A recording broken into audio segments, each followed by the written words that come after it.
आज का टॉपिक का नाम है भाषा का विकास। भाषा का विकास में हम देखेंगे हिंदी भाषा का विकास क्रम। हिंदी भाषा की आदि जननी भाषा के रूप में वैदिक संस्कृत या संस्कृत को माना जाता है। वैदिक संस्कृत 1500 ईसा पूर्व में अस्तित्व में आया। वैदिक संस्कृत का स्वरूप योगात्मक, पद्यात्मक और संगीतमय भाषा। वैदिक संस्कृत के बाद अस्तित्व में आया लौकिक संस्कृत। लौकिक संस्कृत 1000 ईसा पूर्व में अस्तित्व में आया। लौकिक संस्कृत का स्वरूप गद्यात्मक। लौकिक संस्कृत जो है वो वैदिक संस्कृत के कंपेयर में सरल, सुगम और प्रांजल संस्कृत होती है। लौकिक संस्कृत के बाद अस्तित्व में आया पाली। पाली लगभग 500 ईसा पूर्व में अस्तित्व में आया। पाली को भारत का प्रथम जनभाषा का दर्जा दिया जाता है। पाली के बाद अस्तित्व में आया प्राकृत भाषा लगभग पहली सदी में। प्राकृत भाषाओं से 7 अपभ्रंश यानी कि भाषा का विकास हुआ। इन्हीं अपभ्रंशों से अन्य सभी भाषाएं विकसित होंगी।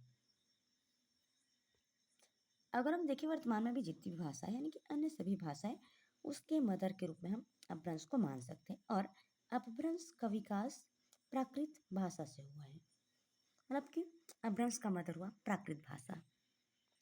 या इसे हम ऐसे भी समझ सकते हैं कि प्राकृत भाषा से अपभ्रंश का जन्म हुआ और अपभ्रंश से अन्य जितनी सभी भाषाएं हैं उनका जन्म हुआ है। जो प्राकृत भाषा लगभग पहली सदी में अस्तित्व में आया। प्राकृत भाषा को शिलालेखों की प्रथम भाषा माना जाता है।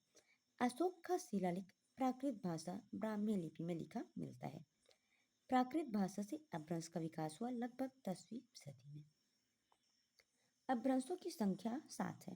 पहला है ब्राह्मण, second Shauraseni, third Paishachi, fourth कस, फिफ्थ मागधी, सिक्स अर्धमागधी, 7 महाराष्ट्री। ब्राह्मण अपभ्रंश पंजाब भाषा के प्रचलित था। सौरसेनी अपभ्रंश पश्चिमी दिल्ली से गुजरात तक, पैसाची पंजाब, खस पहाड़ी भाग जैसे लद्दाख, कश्मीर के प्रचलित था। मागधी अपभ्रंश मगध प्रांत में विस्तारित था। अर्धमागधी अपभ्रंश छत्तीसगढ़ की भाषा इसी अपभ्रंश से निर्मित है। महाराष्ट्री अपभ्रंश महाराष्ट्र की ओर विस्तारित था। सौरसेनी अपभ्रंश से हिंदी भाषा का विकास हुआ। यह एक मोस्ट इम्पॉर्टेंट पॉइंट है। हम हिंदी के विकास क्रम देखें तो अपभ्रंश अस्तित्व में आया 10वीं सदी में और अपभ्रंश से निर्मित हुआ है हिंदी भाषा। और जिस अपभ्रंश से हिंदी भाषा का विकास हुआ उस अपभ्रंश का नाम है सौरसेनी अपभ्रंश। अब हम अपभ्रंश और उनसे निर्मित भाषाओं को देखेंगे। पहला अपभ्रंश हम देखें ब्राह्मण। ब्राह्मण अपभ्रंश से सिंधी भाषा का विकास हुआ। सौरसेनी अपभ्रंश से राजस्थानी, मारवाड़ी, मेवाड़ी, ब्रज भाषा और खड़ी बोली का विकास हुआ। पैसाची अपभ्रंश से पंजाबी का विकास हुआ है। खस अपभ्रंश से पहाड़ी, कुमायूनी, गढ़वाली भाषा का विकास हुआ। नेक्स्ट है मागधी अपभ्रंश। मागधी अपभ्रंश से उड़िया, बांग्ला, असमिया, मैथिली, भोजपुरी भाषा का विकास हुआ। अर्धमागधी अपभ्रंश से छत्तीसगढ़ी, अवधी, बघेली भाषा का विकास हुआ है।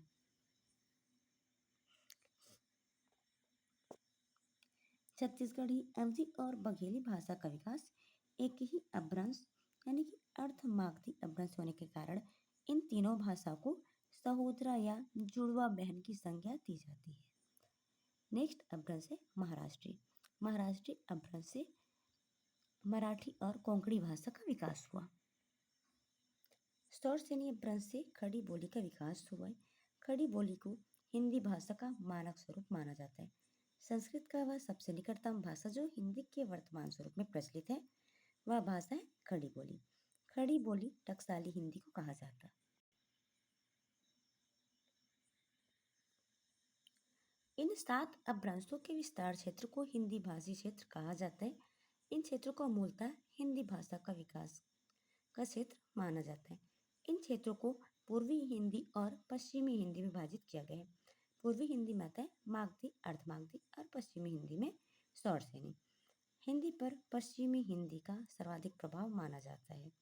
हिंदी भाषा का विकास क्रम है संस्कृत, पाली, प्राकृत, अपभ्रंश, अवहट्ट और उसके बाद फिर फाइनली हमें मिलता है हिंदी।